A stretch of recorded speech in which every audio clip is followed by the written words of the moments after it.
நம்ம சேனலில் இன்றைக்கி என்ன செய்ய போகிறோம் அப்படின்னு பார்த்தீங்கன்னா, முருங்கைக்காய் எண்ணெய்க்காய் தாங்க. அது எப்படி செய்யலான்னு சொல்லிட்டு வாங்க பார்க்கலாம். பாருங்கள் எவ்வளோ சூப்பராக வந்துருக்குது. இப்போ வந்து நான் கடாய் வச்சுருக்குறேங்க. கடாயில் வந்து ஒரு 3 ஸ்பூன் ஆயில் விட்டுக்கலாங்க.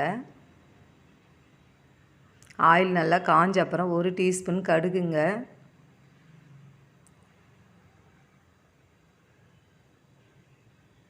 கடுகு நல்லா பொரிஞ்ச அப்புறம் 1/2 டீஸ்பூன் உளுத்தம்பருப்புங்க.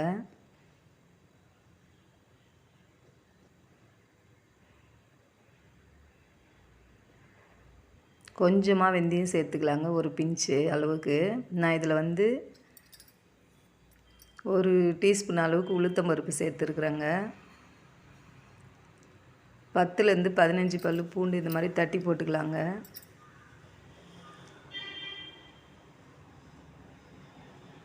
பெரிய சைஸ் வெங்காயம் சேர்த்துக்கலாங்க.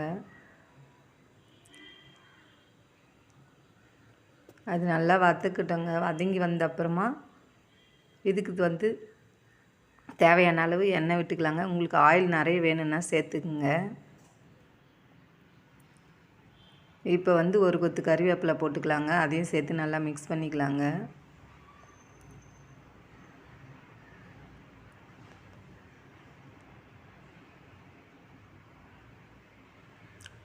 ஒரு சைஸ் தக்காளி பெருசாக ஒன்று கட் பண்ணி வச்சுருக்குறேங்க. அதையும் இது கூட சேர்த்துக்கலாங்க. வெங்காயம், தக்காளி, கறிவேப்பிலை எல்லாத்தையும் சேர்த்து நல்லா மிக்ஸ் பண்ணிடலாங்க. இதுக்கு தேவையான அளவு உப்பு மட்டும் நம்ம வந்து சேர்த்துக்கலாங்க. உப்பு வந்து அதிகம் சேர்க்க தேவையில்லை. இந்த தக்காளி வெங்காயம் வதங்கிறதுக்கு மட்டும் கொஞ்சமாக உப்பு சேர்த்தா போதுங்க. மற்றது அப்புறம் சேர்த்துக்கலாங்க. இந்த உப்பையும் சேர்த்து நல்லா மிக்ஸ் பண்ணிடலாங்க. பாருங்கள், தக்காளி வெங்காயம் வந்து கொஞ்சம் சுருண்டு வருது பாருங்கள். இப்போ வந்து நம்ம இதுக்கு தேவையான 1/2 டீஸ்பூன் மஞ்சள்தூள் சேர்த்துக்கலாங்க.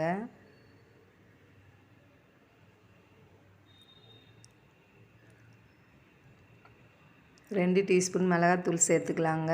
உங்களுக்கு காரம் எவ்வளோ தேவையோ அதுக்கேற்ற மாதிரி சேர்த்துக்குங்க. காரம் கம்மியாக வேணும்னாலும் குறைச்சி சேர்த்துக்குங்க. நான் வீட்டிலையே அரைச்ச குழம்பு பொடி தாங்க போடுறேன். இப்போ எல்லாத்தையும் மிக்ஸ் பண்ணிடலாங்க. இப்போ வந்து நம்ம கட் பண்ணி வச்சுருக்கிற முருங்கைக்காயை இது கூட சேர்த்துக்கலாங்க.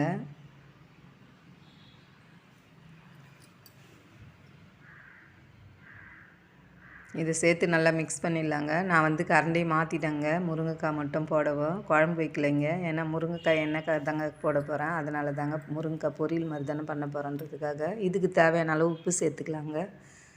அதையும் சேர்த்து நல்லா மிக்ஸ் பண்ணிடலாங்க.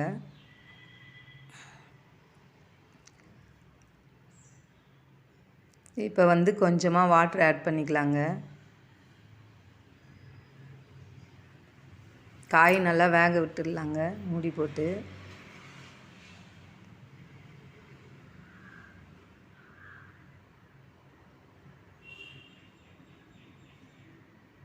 பாருங்கள், நல்லா கொதித்து வருது பாருங்கள். இந்த தண்ணி எல்லாம் சுண்டி வரணுங்க. அப்போ தாங்க முருங்கைக்காய் பொரியல் ரெடி ஆகிடுங்க. சூப்பராக இருக்குங்க.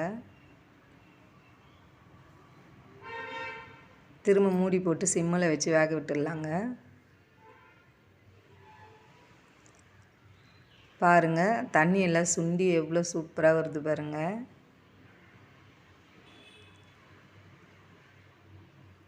இப்போ கொஞ்சமாக புளியை சேர்த்துக்கலாங்க. புளி ஊற்றும் போது அதனோட சுவை வந்து ரொம்ப சூப்பராக இருக்குங்க. அதுக்கு தாங்க. சைட்லலாம் பாருங்கள் எண்ணெய் நல்லா பிரிஞ்சு வந்துருக்குது. காய் வந்து வெந்துடுதுங்க. வெந்த அப்புறம் தாங்க புளி ஆட் பண்ணால், அதுக்கு முன்னாடி ஆட் பண்ணக்கூடாதுங்க. இப்போ பாருங்கள், முருங்கைக்காய் பொரியல் ரெடி ஆயிடுச்சுங்க. எவ்வளோ சூப்பராக வந்திருக்கு பாருங்கள். இதனோட அளவெல்லாம் என்னோடய டிஸ்கிரிப்ஷன் பாக்ஸில் கொடுக்குறேங்க. நீங்கள் எப்போ ஃப்ரீயோ அப்போ பார்த்துக்குங்க. இப்போ முருங்கைக்காய் பொரியல் ரெடி ஆயிடுச்சுங்க. கொஞ்சம் நிறைய எண்ணெய் ஆட் பண்ணி செய்யும்போது ரொம்ப டேஸ்ட்டாக சூப்பராக சுவையாக இருக்குங்க. இதை நம்ம வந்து ஒரு பவுலுக்கு மாற்றிடலாங்க. பாருங்கள், ஒரு பவுலுக்கு மாற்றியாச்சுங்க. இந்த வீடியோ உங்களுக்கு பிடிச்சிருந்தால் லைக் பண்ணுங்கள், ஷேர் பண்ணுங்கள், கமெண்ட்ஸ் பண்ணுங்கள். அதுக்கு முன்னாடி மறக்காமல் நம்ம சேனலை சப்ஸ்கிரைப் பண்ணுங்கள். தேங்க்யூ.